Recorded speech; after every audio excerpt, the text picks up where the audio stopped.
Hello friends, welcome to Full House Flavor. Our today's recipe is Kale Saag.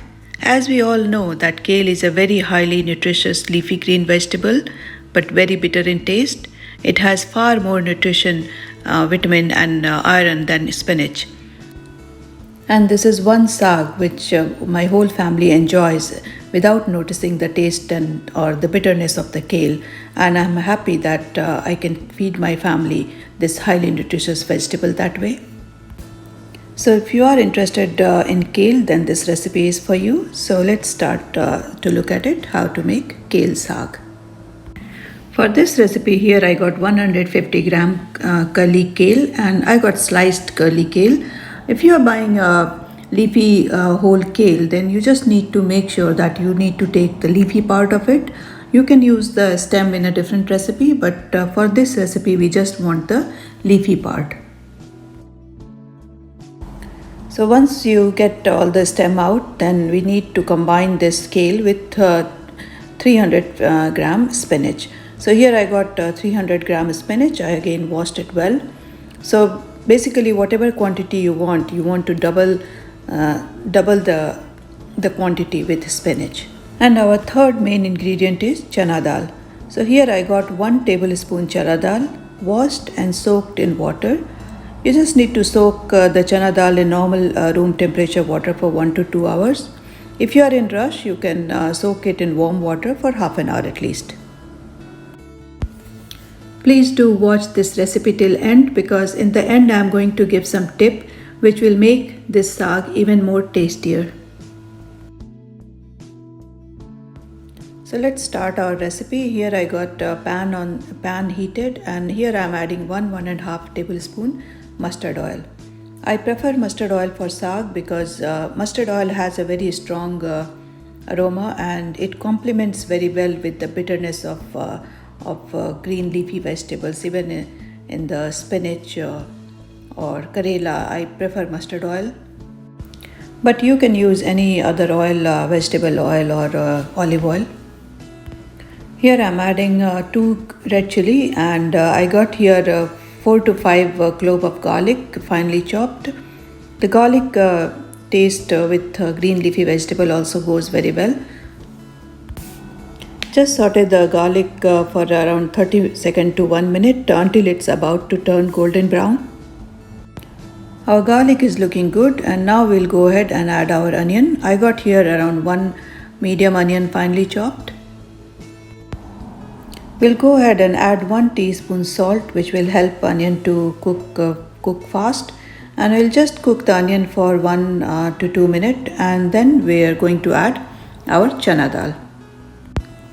Just combine everything well. We just need to make sure that chana dal and onion, everything combines well, stirring in between, and we'll cook for another 1 to 2 minutes. Now our chana dal is looking good. Onions are also turned golden brown. So now we are ready to add kale. So first we'll add kale, just give it a good mix.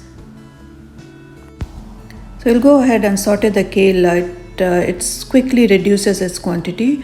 So we just want the kale to reduce the quantity a little bit so that we can add the spinach on top.